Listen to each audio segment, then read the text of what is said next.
Desde mi opinión, le hizo falta ponerle más dientes a esa convocatoria. Entendemos perfectamente el poder que tiene el pacto de corruptos. Mayoría cooptado el MP, con Consuelo Porras ahí, cooptada la Corte Suprema de Justicia, cooptada la Corte de Constitucionalidad. Y lo digo de esa manera porque hubo algunas resoluciones que rayan hasta en lo absurdo de la CC, ¿ya? Y todo el mundo, pues yo no soy abogado, pero he hablado con muchos abogados y me dicen que se aplique una ley a un problema que era eminentemente donde se aplicaba la ley del TSE. Luego me dicen, ¿cómo es posible que dice, mire, la Junta Directiva del Congreso hay que repetirla, pero no la asunción del presidente? Entonces dice, de veras, ¿no? Entonces ahí es donde uno entiende que la presión internacional los hizo decir, no, miren, dejen a Bernardo en la presidencia, pero eso sí, el Congreso lo vamos a seguir manejando. Entonces, como que le hizo falta un poquito más de dientes al documento, a la resolución, al acuerdo gubernativo que emitió Bernardo. Para mi gusto, fue muy suave, muy complaciente. Muy ambiguo. Muy ambiguo, muy ambiguo. Sí, ese es un punto de vista válido, ¿verdad? Porque sí, mucha gente de las personas que hemos tenido acá de invitados, e incluso yo he escuchado otras entrevistas de otras personas que no han asistido, pero cuando estaban entregando sus expedientes yo escuchaba, ¿verdad? Que eso les dio como que la ilusión, la esperanza de que algo podía cambiar, ¿verdad? Van y presentan sus expedientes, llegamos a esa fecha. Ahora bien, ¿qué sucede con la fecha o con las fechas en que se presentan las objeciones que ahí mismo se señala? Usted pudo presenciar, vemos que de las 6 personas que hoy están en esta terna, titular o suplente, una de ellas tuvo objeción, ¿verdad? Y algunas observaciones y pudo dilucidarlo aparentemente en gobernación. ¿Cuál es su punto de vista con respecto a esto? Bueno, vámonos un poquitito más para atrás. Cuando se hace la convocatoria, el pacto de corruptos se activa y comienza a presionar a mucha gente que eran funcionarios de gobierno a que presentaran sus papeles. De esa cuenta vimos a muchos que estaban con su documentación dentro. Esa ya era parte de la estrategia. Ya se veía venir. Saturar el proceso, porque sabían que el tiempo de análisis era corto y que ese tiempo les podía dar una salida olímpica, es decir, no dio tiempo y por eso lo hicimos así a la carrera. Entonces, una de las personas que participó y todo dijo claramente, yo no quería participar, me obligaron. Entonces uno dice, híjole, entonces ¿en qué manos estamos ya? Pero el guatemalteco, como siempre, confiado, creyendo. ¿Y esa persona está vinculada o trabajando para el Estado en este momento? Es jefe de una de las dependencias del Estado. Sí. Entonces, uno dice si así eran las vísperas que venía después. Luego viene el proceso de las tachas. Nosotros nos reunimos con muchísima gente y es ahí donde vuelve al tema del exceso de confianza del guatemalteco. Uno dice, la ingenuidad. Uno dice, alguien no se van a presentar a este evento quienes tengan tachas, uno dice, porque los van a desenmascarar. No, pero mire, créamelo, a mí me generó vergüenza ajena ver que gente que ha estado presa, con demandas por aquí y por allá, presentó sus papeles. Entonces, ¿cómo es posible? Pero en una reunión que tuvimos con uno de los sectores, analizamos quién podía presentar las objeciones. Entonces salió a relucir otra vez el tema de la cooptación del Estado. Alguien presenta una tacha con uno de los grandes poderosos, seguro el Ministerio Público mañana inicia un proceso, le inventa un caso y lo meten preso. Entonces eso tampoco era funcional. Entonces, depositar nuevamente la confianza en la sociedad civil, ¿ya? Que tal vez ahora sí, porque iban a estar bajo el escrutinio de la población, todo lo que se dijo. Pero al final de cuentas fue un proceso secreto. Entonces, el periodo fue muy corto. Entonces, ellos analizaron precisamente el Pacto de Corruptos, tuvo que haber hecho su análisis, dijo, saturemos de participantes para generar un desgaste, un cansancio, tanto en la población civil que asiste a estos eventos, que no son muchos realmente, y así generamos una desesperación, ¿ya? Pero no contaban con que ahora los pueblos están empoderados y que están en pie de guerra en este momento. Sí, porque hemos visto últimamente también hasta comunicados, hoy yo miraba una conferencia de prensa de pueblos indígenas donde se pronunciaban, se manifestaban. Increíble, porque los mismos pueblos indígenas que están presentes en el departamento tienen representantes de este sector de organizaciones no gubernamentales, porque así es el término legal y jurídico con el que se le tiene que determinar a este sector. ¿Por qué entonces, si hoy, cómo lo ve usted, por qué hoy protestan y por qué no se armaron de valor para presentar? Yo comprendo su postura, ¿verdad? Yo comprendo su punto de vista con respecto a sentir esa situación de bueno, de todos modos el MP puede confabular y puede confabular en contra de alguno de nosotros, pero lo que hoy están haciendo, ¿por qué cree usted que no lo hicieron en ese momento? Le reitero, usted presenta una tacha contra uno de esos personajes oscuros, mañana lo demanda por difamación y seguro la capturan, hacen todo un show, la meten en la cárcel y luego los fiscales del MP van a comenzar a excusarse, y así como pasó con Chepe Zamora, así como pasó con la fiscal González, ¿ya? Se van a ir excusando, y mientras tanto usted presa por haber ejercido un derecho, ¿ya? Entonces es delicado, no es tan fácil como aparente. Mi presencia aquí misma, por ejemplo, es obviamente de riesgo. ¿Por qué? Porque no les gusta que uno diga las cosas por su nombre y uno se ve afectado. Porque luego uno tiene hijos, tiene primos, sobrinos, nietos, de todo, que quizás tengan las capacidades para llegar a un puesto, pero nunca son considerados. ¿Por qué? Porque son parientes de ese señor que nos criticó. Esos son los argumentos que utilizan. Pero eso es, digamos, dejemos eso a un lado, porque eso pues ya uno ve cómo sale de ese embrollo. El riesgo de ir a la cárcel es el dilema. Sí, pero si no, nunca va a cambiar la situación, ¿no cree eso? Bueno, lo que pasa es que en este momento la cooptación, la colusión que hay entre el Congreso, el Pacto de Corruptos, el MP, el organismo judicial y la CC, no permiten dar ese paso hacia adelante. Porque si tan solo el Ministerio Público se hubiera logrado sanear, ya otra cosa estuviéramos avisorando en el futuro, pero no. El Pacto de Corruptos se está recomponiendo y con mucha fuerza. Cuando digo mucha fuerza, me refiero a mucho dinero. ¿Ya?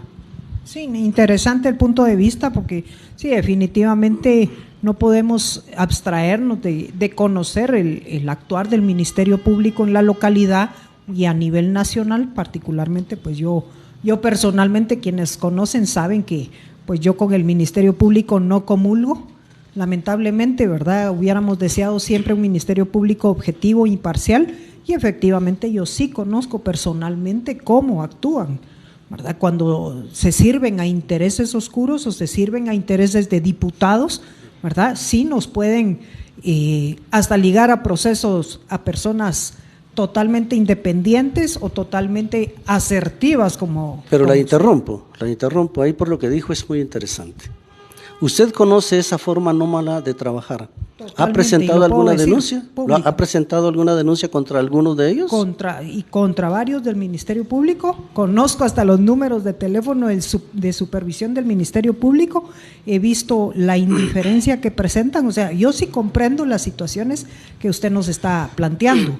Y también he procurado todavía, ahora hace poco, no soy yo la entrevistada, pero ahora como que sí, pero sí conozco objetivamente, ¿verdad?, la manera fraudulenta de actuar de algunos auxiliares fiscales, de algunos agentes fiscales, ¿verdad? Conozco cómo trabaja la Fiscalía Distrital, lamentablemente, y para ajuste de penas conozco cómo lamentablemente está trabajando de mal la Fiscalía Especializada de la Mujer. La conozco en persona, así que nadie me puede decir se está inventando una mentira, ¿verdad? Por eso insisto y reitero mi pregunta con respecto a eso, porque sí es un punto de vista válido, ¿verdad? Con respecto al temor que puede sentir cualquier ciudadano de ser acusado, calumniado, enfrentarse a un proceso, ser ligado a proceso, y en lo que dilucida su situación ya pasó bastante tiempo, ¿verdad? Entonces sí es válido, por eso me reiteraba en esa cuestión. ¿Va? Precisamente por eso le decía yo que el acuerdo gubernativo no le pusieron suficientes dientes. La sociedad civil, con la tecnología actual, a un clic tiene y puede acceder a información del MP, organismo judicial, Totalmente, etcétera. es cierto. Ahora, ¿por qué no lo hicieron? ¿Por qué dejaron de hacer muchas cosas? Es ahí donde uno dice, bueno, algo anormal pasó, porque si usted quiere ahora antes yo me recuerdo hace muchos años uno pedía la hora por teléfono, hoy no, hoy puede pedir hasta dónde queda tal lugar, quiero tal documento, todo lo hace en línea. Entonces la sociedad civil pudo haber determinado, dejar a una persona encargada, expediente que entre, búsquele vida, pasión y muerte en los expedientes del MP, el organismo judicial, en todas partes, a ver qué pasaba, Contraloría y todo. No, ¿cuál fue el argumento del señor José Quej, que fue el que llevaba la voz cantante ahí? Que ellos no eran investigadores, que no eran no sé qué. O sea, se notaba claramente que ya había compadre hablado. Eso fue notorio. Eso fue muy perceptivo para ustedes que estuvieron ahí presentes.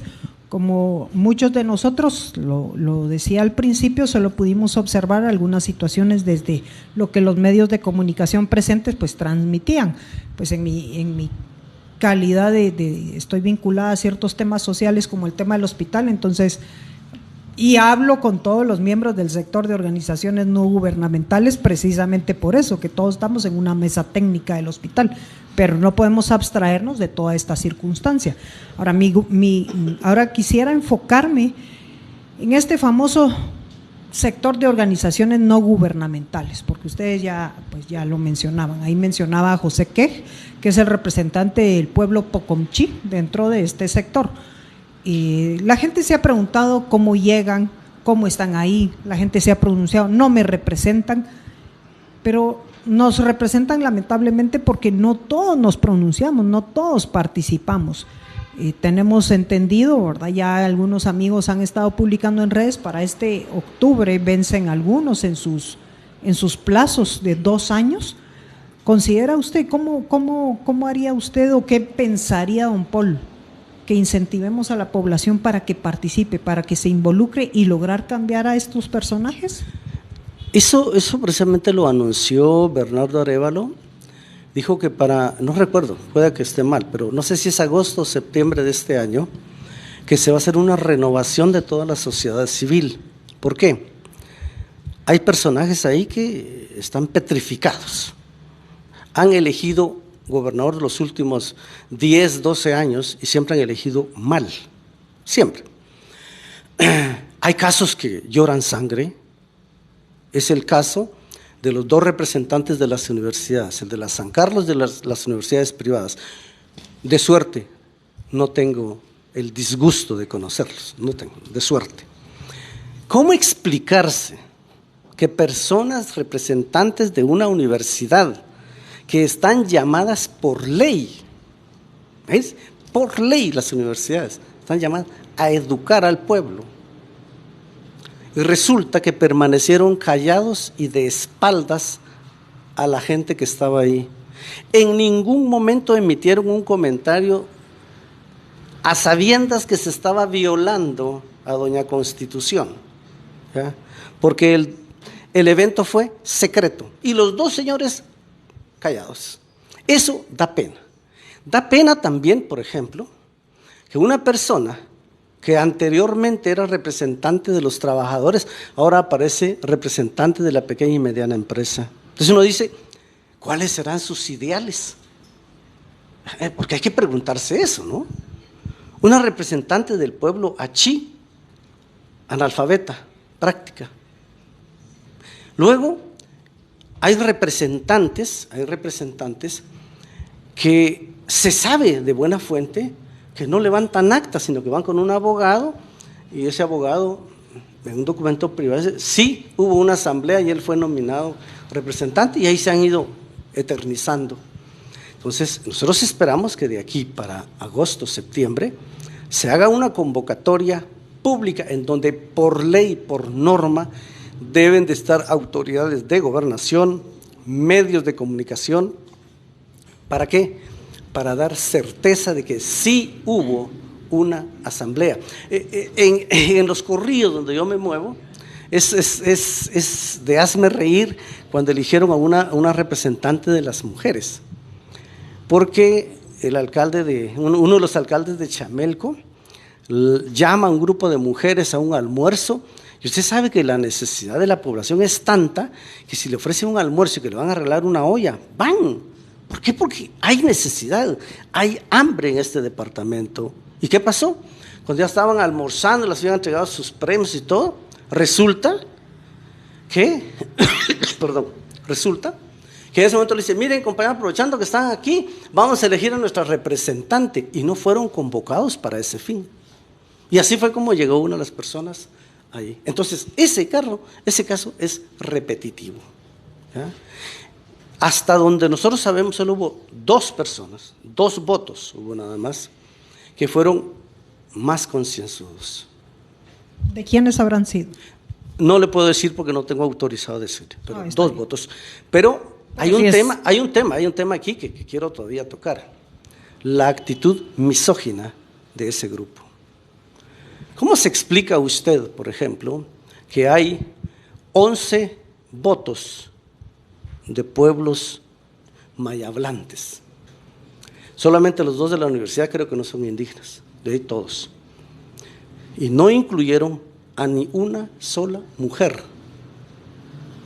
Ni una sola mujer indígena en la terna. Pero vámonos al otro extremo. Veamos los perfiles. Que debiera de ser, ¿cómo se llama? Algo que se ponga sobre el tapete. Imagínense, deciden el fulano de tal, a quien dejamos, y el otro era Bernie Villela, a quien sí tengo el gusto de conocer. El señor tiene un doctorado, una maestría en la Universidad de Alabama. Y cual si fuera una escuela de primaria, para rifar una plancha, les vamos a dar un papelito y después lo meten aquí, y con eso es secreto también, eso fue secreto también. Y resulta que todos votan por el menos educado, el menos ilustrado. ¿No cree usted que eso debe tener alguna explicación lógica? Claro que tiene una explicación lógica. Aquí había compadre hablado. Y si vemos los perfiles de otros candidatos, a eso quiero llegar porque efectivamente vimos de los 91 expedientes que se ingresaron, como yo lo decía con algunos invitados anteriores, entre gitanos no se leen las manos. Nos conocemos, pues eventualmente tal vez a unos cuantos de toda esa gama de candidatos no conocíamos pues personalmente, pero sí vimos de mucha gente que con mucha trayectoria social, profesional, académica, de mucha proyección también, pues fueron quedando en el camino. Pues también había algunos otros candidatos, ¿verdad? Con su club de fans también en redes, pero esto no se gana por like o por comentarios en redes. Entonces sí nos llamaba mucho la atención con esta situación de ese nivel de expedientes, ese nivel de preparación o de conocimientos, de experiencia, y sobre todo, digamos, haciendo eco a sus palabras, alguien como la licenciada Lourdes Willis, una mujer indígena preparada con conocimiento, y precisamente yo escuchaba una conferencia de prensa de ella haciendo alusión, la licenciada Dilia Coy creo que es sí, también otra mujer altamente preparada a nivel académico, con su experiencia también, fueron quedando en el camino. Entonces sí, es cierto, uno puede ponerse a pensar, sacar conjeturas, como dijo alguien del Ministerio Público, no tengo pruebas, pero tampoco tengo dudas, ¿verdad? Entonces sí, lamentablemente, pero pues este proceso sí se dio así, se ha dado así, es reiterado en algunos departamentos, no sé si usted ha visto, ¿verdad? Miren, hay cosas bien puntuales. Por ejemplo, ¿cómo llegó la tabla de ponderación si nunca se sometió a votación de la sociedad civil? O sea, ellos, disculpen la expresión, pero ellos se fumaron que esa tabla la hicieron con base al acuerdo gubernativo, bla, bla, bla, bla, bla. Muy bien. Pero ¿quién dio la ponderación? ¿Cómo explicarnos ahora que un departamento en donde el 90 y pico % de la población es mayahablante le hayan asignado un 5 puntos, o sea, un 5%? Cual si este departamento, el 95% fueran cashlanes y el 5% fuera indígenas. Y no es así. Somos un pueblo eminentemente indígena. Todos llevamos dentro de nuestra sangre indígena. Yo me considero un accidente genético, porque mi abuela era eminentemente indígena, ¿ya? Pero regresando al tema, luego viene y había unas situaciones para puntualizar que son hazme reír, póngale. Decía empatía con la población. Y hoy veía yo el TikTok del alcalde de La Tinta, donde decía, ¿será que ahí hay psicólogos industriales, psicólogos clínicos y todo, para que puedan determinar así, ¡pau! Y determinar si una persona a la que ni siquiera conocen era empática o no con la población? Hay otro, visión estratégica. Sí. Imagínense, ¿cómo entender eso? Si hay un adagio popularísimo, todos los caminos conducen a Roma. Usted vaya en avión, vaya en barco, va a llegar a Roma. Su estrategia fue distinta, pero llegó a Roma. Resulta que calificaron la visión estratégica. ¿Y cómo hicieron para calificarla? Sí, es un tanto subjetiva esa situación. Pero perdón, no he terminado, disculpe.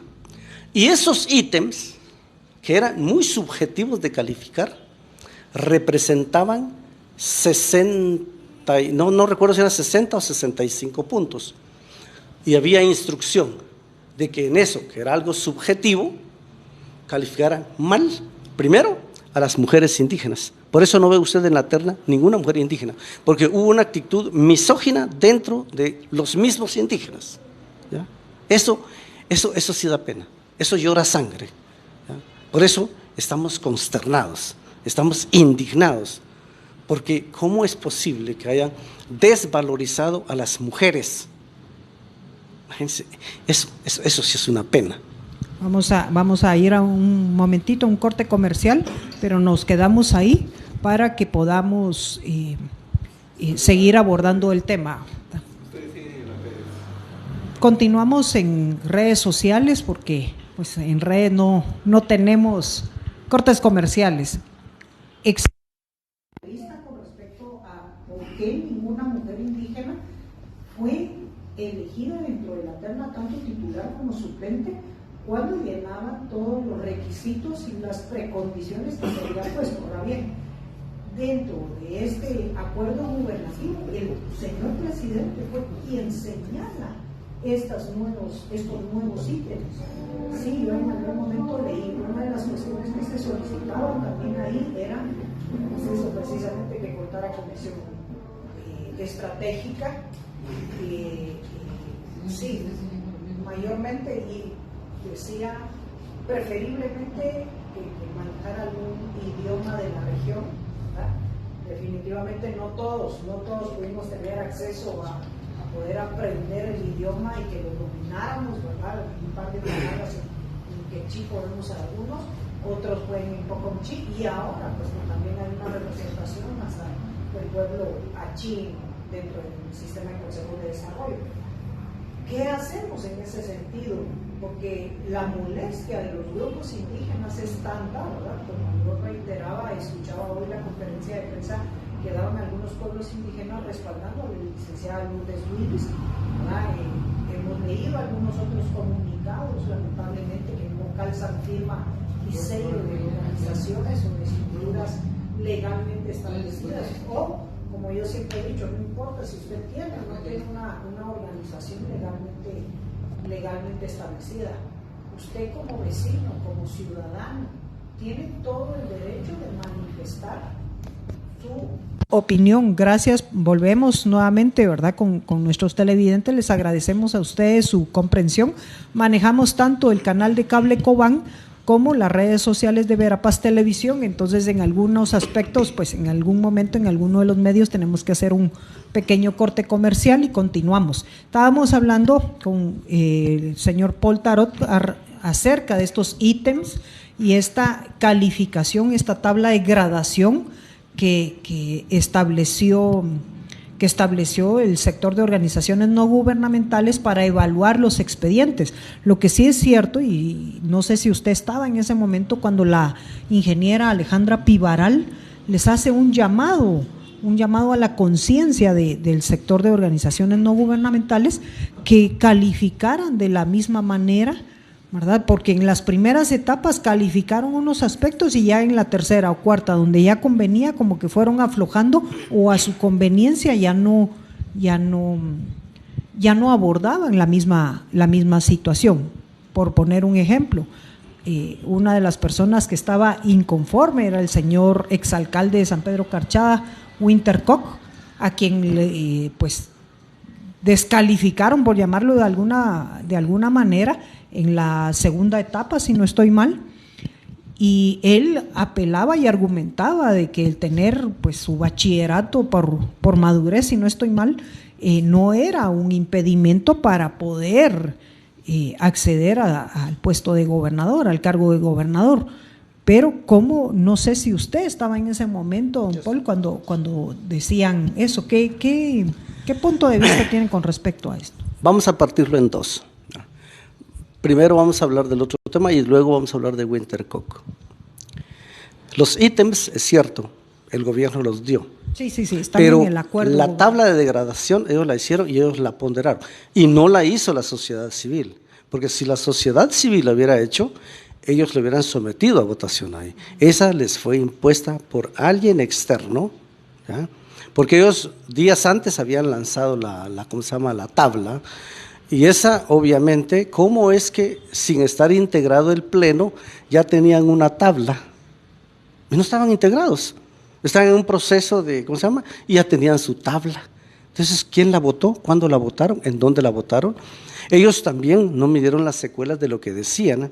En algún momento dijeron, es que ya lo platicamos. ¿En dónde?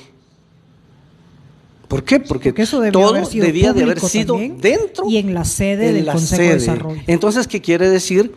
Que hubo previamente reuniones fuera de la sede, en donde sabemos, como dijo Roxana Valdetti, ¿no? Muchos arreglos se han llegado alrededor de una cama.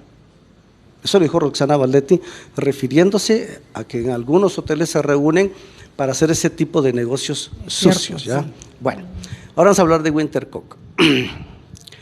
Yo conozco al señor, lo respeto, quizás sea altruista, no sé si realmente es de corazón o no, pero es altruista. Bueno, pero de ser altruista a tener la capacidad de gobernar un departamento, si no se tuvo la capacidad de gobernar un municipio, disculpe, los asesores del señor están mal, muy mal.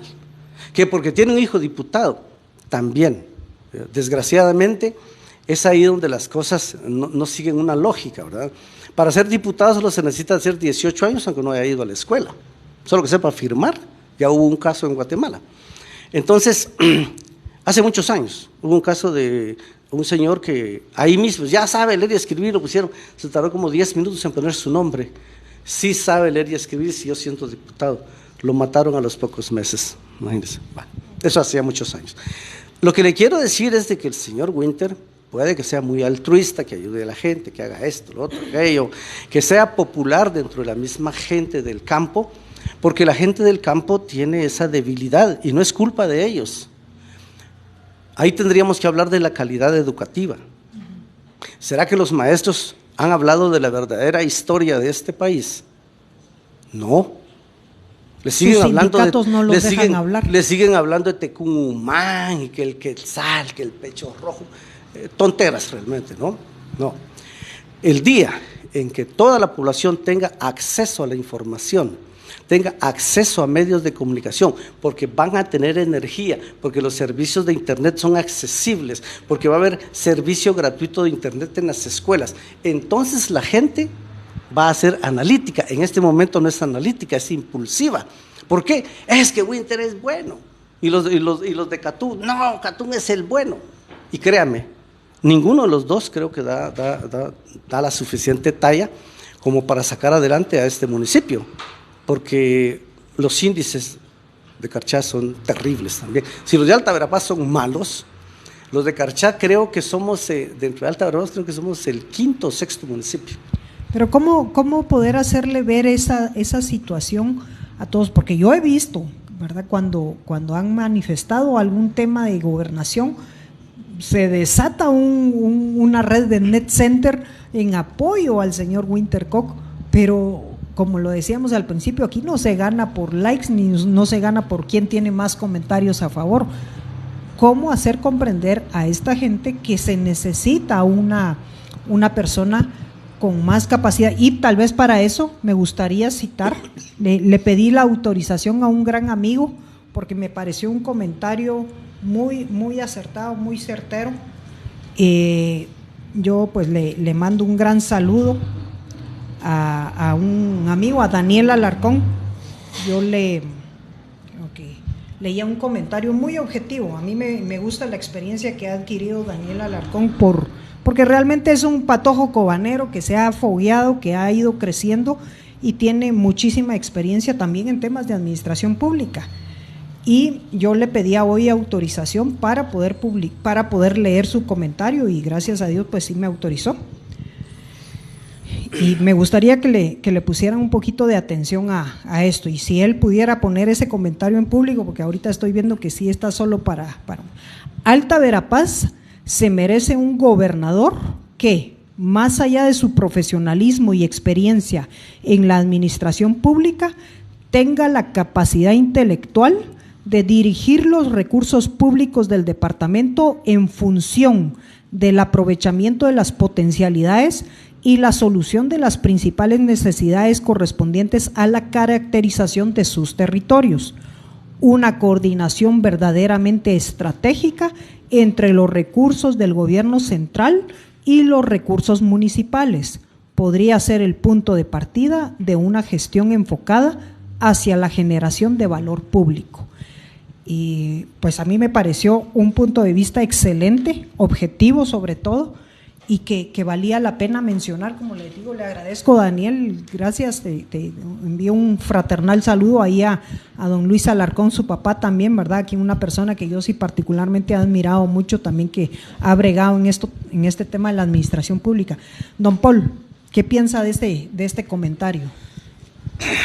Mire, cuando la gente educada y la gente pensante emite un comentario, qué bueno, porque ese se puede, desgraciadamente Luis no lo puso para compartirlo, pero ese tipo de comentarios hay que hacérselo llegar a todo el mundo.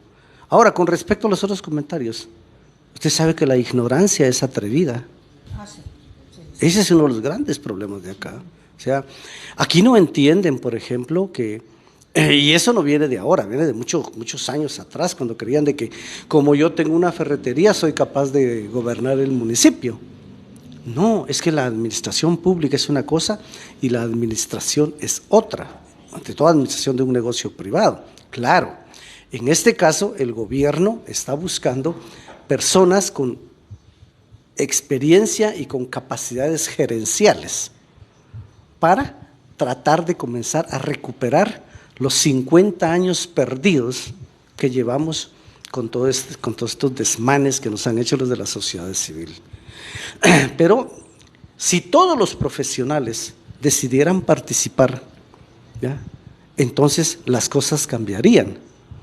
Pero la mayoría de profesionales tampoco es que sean grandes analíticos. No, sí, definitivamente. La verdad es de que eso no lo da natura. ¿ya? Es una cuestión que hay que Lo que el prepararse. Natura no da, la universidad no presta. Sí, cabal, exactamente. Entonces, mire, eso voy a contar una anécdota porque Adelante. yo era, ¿cómo se llama? Yo era coordinador de los contratos de generación de energía de una de las empresas. Entonces tenía un asistente que era un ingeniero como de 30 años más o menos. Bueno, resulta que cuando lo examinaron y todo me así, mira, es que él tiene 2 maestrías, 30 años. Esta es una lumbrera, dice uno, ¿verdad? Obviamente. Pero se quedó así. Tiempo después, uno de los asesores que teníamos, que era un extranjero, me dice, ¿es cierto que ese muchacho tiene 2 maestrías? Pues así dice, le dije, ¿en qué? Pues vamos a revisar en qué, ¿verdad? Pues chica, me dijo, en mi país, para sacar una maestría, me dijo, uno tiene que tener al menos 40 años. ¿Por qué? Uno sale de la universidad, tiene que ir a trabajar al campo y todo. Aquí no. Aquí con media maestría que usted saque, se gradúa. Sigue el siguiente año y ya tiene una maestría. Entonces, pero ¿son capaces? ¿Realmente entienden qué es tener esa calidad educativa? No, no lo entienden. ¿Y lo hacen por qué? Porque les interesa llenar aspectos curriculares para poder optar a una plaza. Yo por eso decía, ¿cuál será la mejor forma para que con esta sociedad civil podamos elegir bien? Es hacer el proceso como cuando se participa en un evento literario. No hay vuelta de hoja, ahí no hay pierde. ¿Ya? ¿Por qué? En un sobre se entrega, esta es mi hoja de vida, sin nombre, sin nada. Entonces, mire, hice esto y esto. Y en otro sobre, y a este sobre le pongo un seudónimo, el Tigre, muy bien. En el otro sobre van todos mis créditos, documentos para demostrarlo, y afuera el Tigre. Entonces, ellos van a calificar la hoja de vida, no nombres. Aquí se califican nombres. Eso es como cuando por eso le iba a decir, eso es como cuando las mujeres piden trabajo. Mire, adjúntele una foto. Una fotografía. ¿Para qué quieren la foto? ¿De qué les sirve la foto? ¿Están buscando calidad o están buscando una patoja así escultural? Entonces, ¿dónde se quedan las calidades educativas de la gente? ¿Dónde se quedan los valores de las personas si las califican por una foto? Dice, esta está bonita vos, esta no, esta sacala. Entonces, ese es el nivel de funcionarios que tenemos, y no solo en el gobierno, también en la iniciativa privada. Sí, totalmente. Esta es una cuestión, hemos conocido gente con doctorados, pero sin sentido común, sin inteligencia y muchas veces menos sabiduría. Hemos visto, yo particularmente he participado en varios CODEDES, ¿verdad? He asistido y lamentablemente el papel del gobernador se ha vuelto el de un maestro de ceremonias, porque el maestro viene de repente y algún alcalde pide la palabra y el gobernador o gobernadora lo único que hace, bueno, le damos la palabra al señor gobernador de tal municipio. Entonces se ha reducido el nivel y la calidad y la categoría de los gobernadores como representantes del presidente.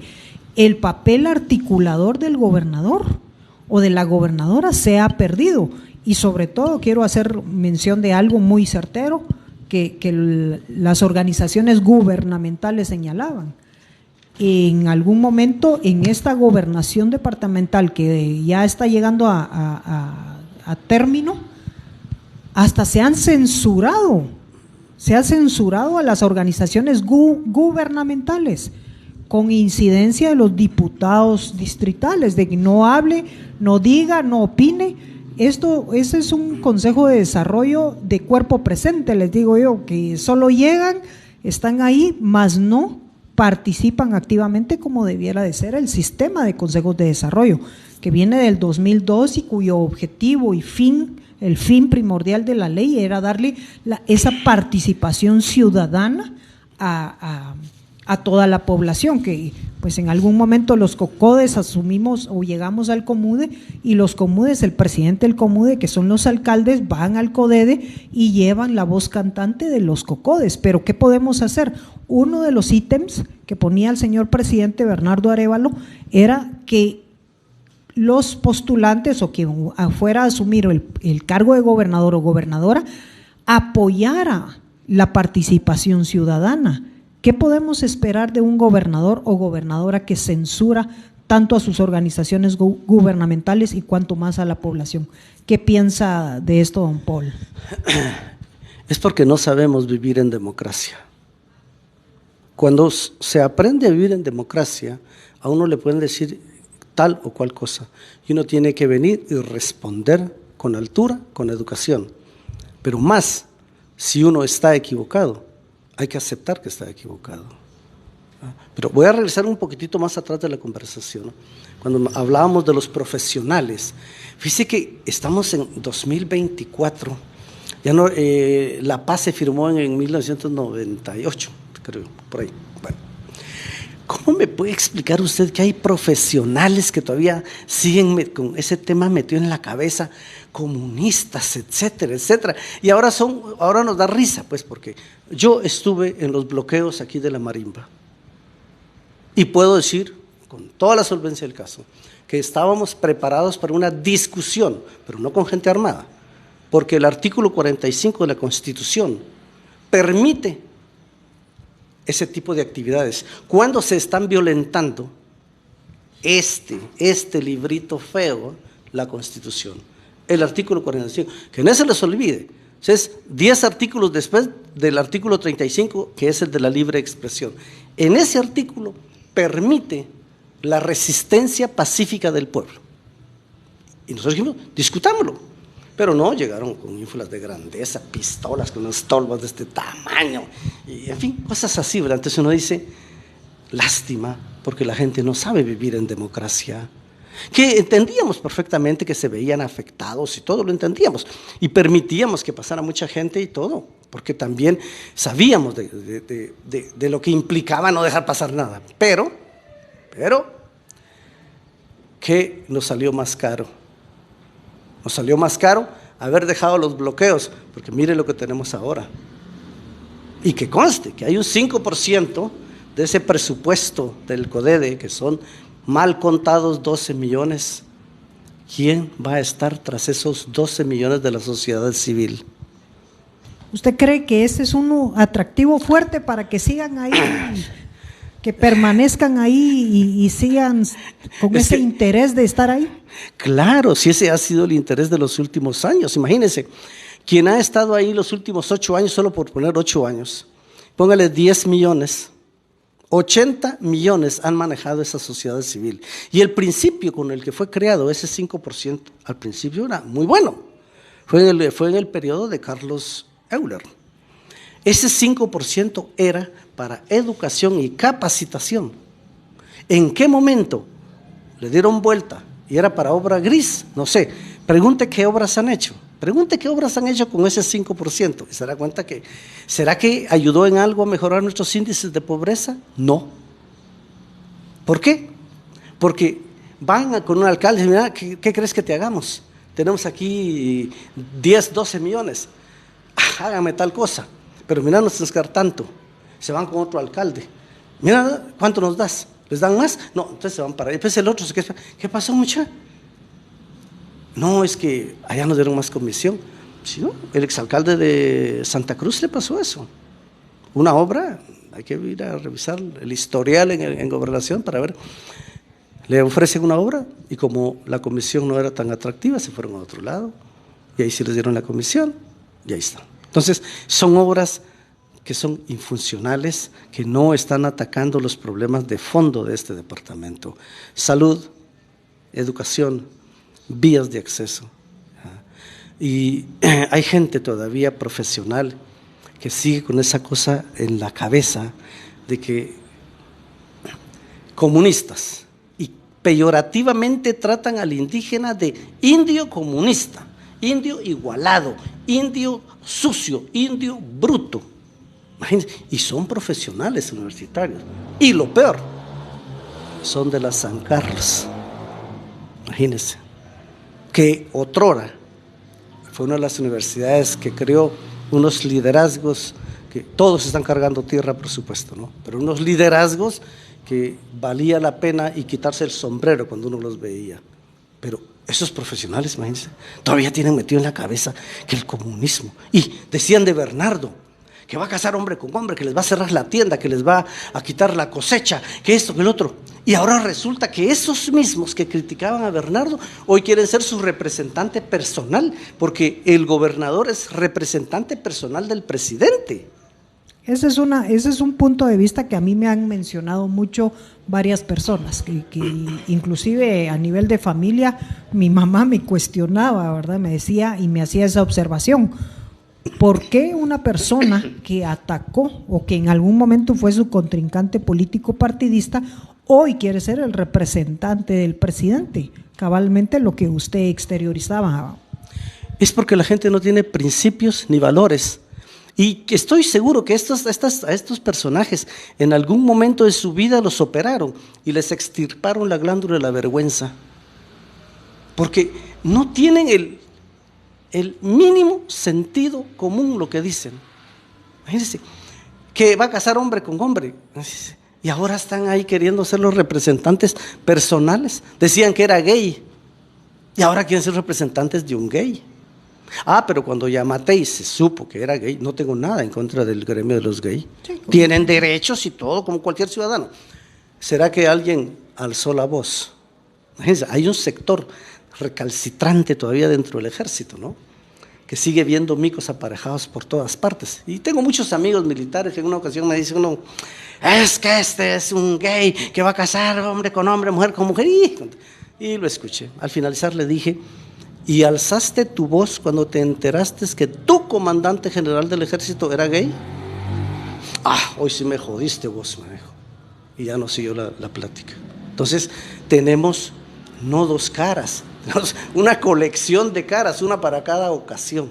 No mantenemos coherencia entre nuestro discurso y nuestro actuar. Y nuestros hechos. Sí. Don Paul, tal vez en una última pregunta, porque ya nos vamos a ir despidiendo, pero ¿considera usted o los grupos con los que usted platica van a pedir las tablas de gradación y la forma en que votó cada uno de los miembros del sector de organizaciones no gubernamentales? Es información pública, tiene que estar al acceso. ¿Van a hacerse de ellas? Pues más que eso es pedir que rechacen las ternas, porque al final las hojas no les pusieron nombre. Es que ese fue uno de los detalles, que hubiese estado bien que cada quien le pusiera su nombre, ¿va? Este es mi nombre y así voy a calificar a este señor, Lo que pues, le pasaban cada quien, le pasaban el expediente y metían su hoja, O sea, desde ahí, ¿por qué lo hicieron? Porque no le pusieron nombre a las hojas, para no ponerse en evidencia que ya estaba coludido todo el proceso y que ellos eran parte de esa sinvergüenzada que estaban haciendo. ¿Qué espera usted que haga el presidente con esta situación? Pues que cumpla su palabra, porque dijo que iba a rechazar las ternas. O sea, ahora esperemos a que las rechace. Pero también sería ideal que destituyera a los 22 de gobernadores. No sé si son 22 o 25, pero dejémoslo ahí. Pensemos en 22. Hoy amanecimos todavía con 22. Que destituya a los 22 gobernadores y que nombre a uno provisional mientras se desarrolla el proceso. Porque con esta misma gente que está, no vamos a elegir nada bueno.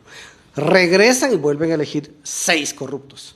Porque metieron a suficientes corruptos para llenar como unas 90, pónganla, 6 por cada tanda.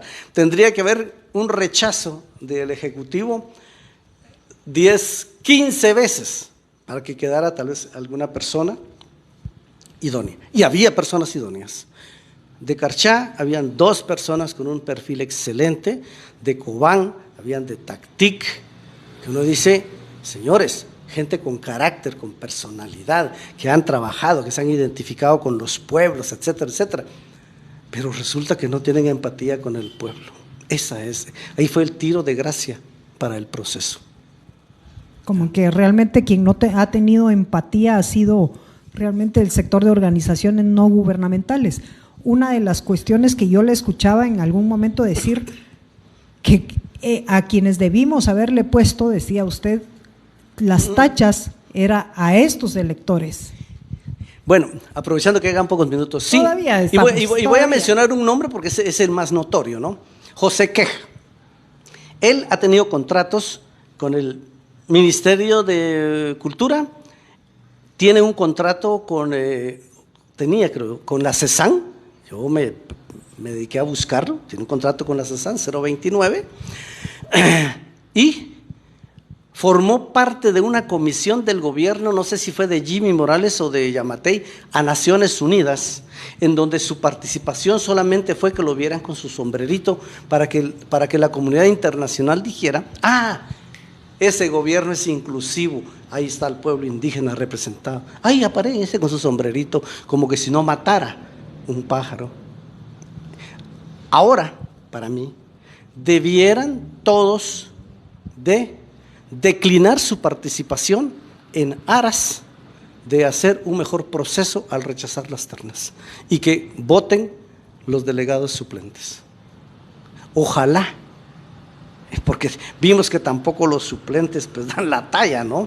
Pero es primordial que se cambie a los gobernadores de los 22 departamentos para que el proceso adquiera otro matiz. Para comenzar, que no va a ser totalmente cristalino, pero algo se va a lograr.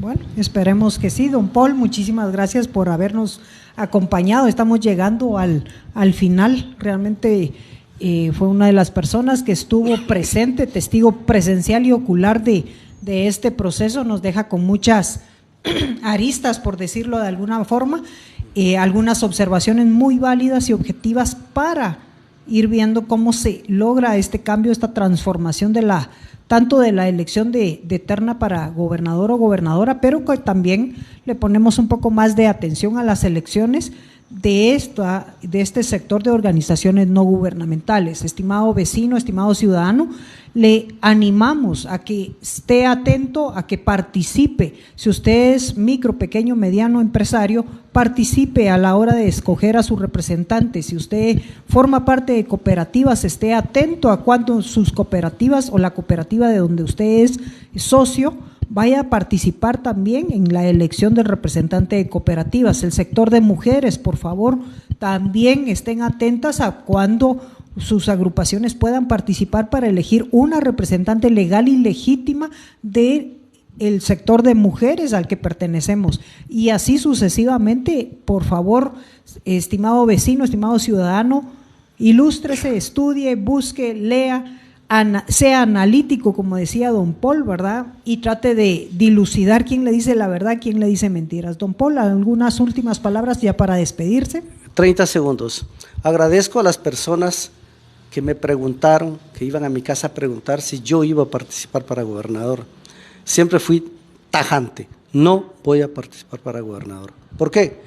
No tengo el perfil para gobernador. Mi quechí es muy malo. Y esa actitud hubieran asumido todos los que no dominan el quechí, los que no cumplían con los requisitos. Creo que era lo menos que podían hacer para mantenerse con un tanto de dignidad en su vida. Es que no se vale que hayan hecho lo que hicieron. Muchas gracias. Muchísimas gracias a usted por venir. Estimados amigos, esperamos vernos nuevamente el próximo sábado. Feliz noche.